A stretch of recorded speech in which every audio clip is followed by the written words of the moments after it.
Yeah, he's over here on this side.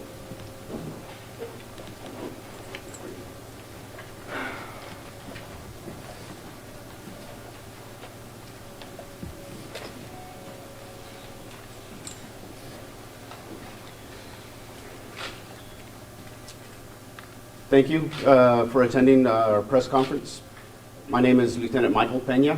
In attendance is Chief of Police Mike Markle, City Manager Peter Zanoni, Councilwoman Paulette Guajardo, Councilman Roland Barrera, Councilman Ben Molina, Assistant Chief Mark Schauer, Assistant Chief Todd Green, Deputy Chief William Breedlove, Deputy Chief Anthony Sanders, and Deputy Chief James Ledema. At this time, the Chief of Police is going to say a few words. Good afternoon, everybody. Thank you for coming out on short notice. We wanted to give some little more clarity on what happened last night. As you know, we lost one of our officers in the line of duty. Keep in mind that I'm going to give you a brief overview, but I can't answer specific questions because this is an active investigation. So if you all understand that, keep your questions, if you have any, limited. So last night at 9:43 p.m., officers stopped a vehicle for racing on Highway 358, westbound over the Carroll Overpass. At the traffic stop, 3 individual marked units had pulled over to assist this traffic stop.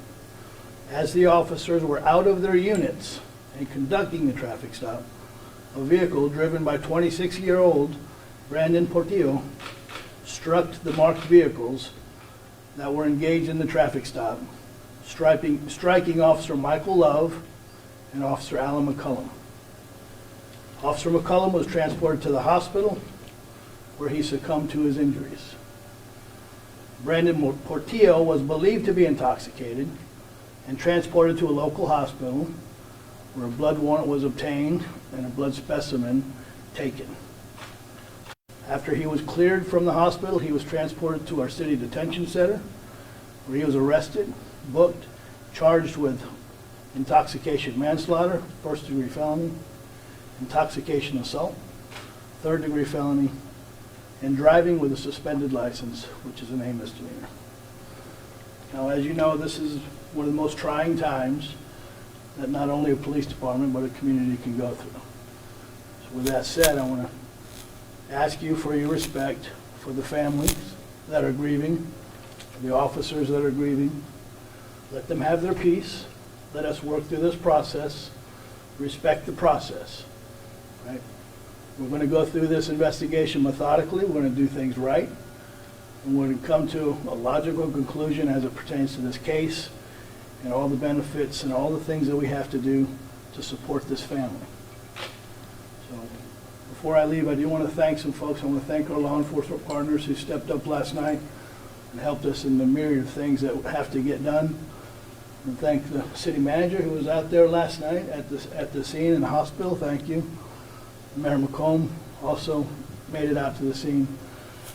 Councilwoman Guajardo, Barrera, Molina, thank you for being involved. Our district attorney's office came out to the scene last night. I want to thank them. Judge Ina Klein came out last night. I want to thank her. I want to thank our foundation for spending the monies and making the effort to fly in the family members from out of state so that they can be with their family. And all the folks who have reached out to show their support. It's been overwhelming. So thank you so much. And I'm going to turn it over. I think our city manager wants to say a few words. Thank you. Peter's not, I'm sorry. That's all right. Thank you, Chief. I'm Peter Zanoni, City Manager of the City of Corpus Christi, and we're here on behalf of the over 3,000 city employees to let the community know that we're here to support the family and our great police department. Yesterday, we were celebrating the promotion of 9 police officer professionals to higher positions, and later on in the evening, we saw the other side of this profession. It's a tough profession, but our community is blessed to have such a great police department. And we know our community respects and appreciates them. And as the chief said, we ask for time and the space that both the family and the police department needs to get through this. So we thank the community for their continued support, and we thank our great police department for everything they do with the city. Thank you. At this time, we're going to go ahead and conclude the press conference. I ask that you monitor our Facebook and our Twitter, our social media sites for any updates. As they become available, we will be pushing that information out through any one of those. Thank you.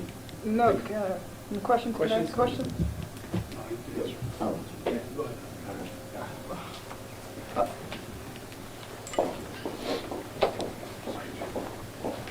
I'm sorry, Lizette, you had a question. Hope Yeah. I can answer Any it. other message you'd like to tell the community on this? So again, right now we're in the grieving process. You know, we've lost one of our own. Thank you for your support. We have a great community. We've had that for a long time, and we really appreciate it. Bonds and charges to this man? I'm sorry, one more Any time? bond or charge to them? That I don't know. So again, he was booked in for the intoxication manslaughter. So the manslaughter is for the injuries or the death of Officer McCollum. The intoxication assault is for the injuries that Officer Michael Love sustained. And then, of course, the driving with his license suspended. Was there any racing involved with any of the vehicles? So again, as the chief stated, the officers had stopped the vehicle for racing. That's what led them up to the freeway, to the overpass. So that's the first incident. Is by chance a violation of the move over law for that at any point? That I don't know. I don't know at what part of the roadway the vehicles were in. So the driver of the white truck, do we know what charges are on his? That I don't know. That I don't And know. was it an orange vehicle, the other one? That we don't Down know? here. Okay. In fact, I didn't go up to the scene, so specifics on what color vehicle belonged to who, I wouldn't be able to get. But so they weren't racing together? They were total different incidents? So again, this initiated, the officer observed a vehicle speeding, racing. They conducted a traffic stop on that vehicle, at which time the other officers showed up. So they had the vehicle that was racing. The other two officers showed up to back up the initiating officer. And then that's when Portillo struck the units. The two officers that were involved in the accident, how are they doing? Are they still in the hospital? So one is deceased, and the other one is in the hospital. So there's only one person, not?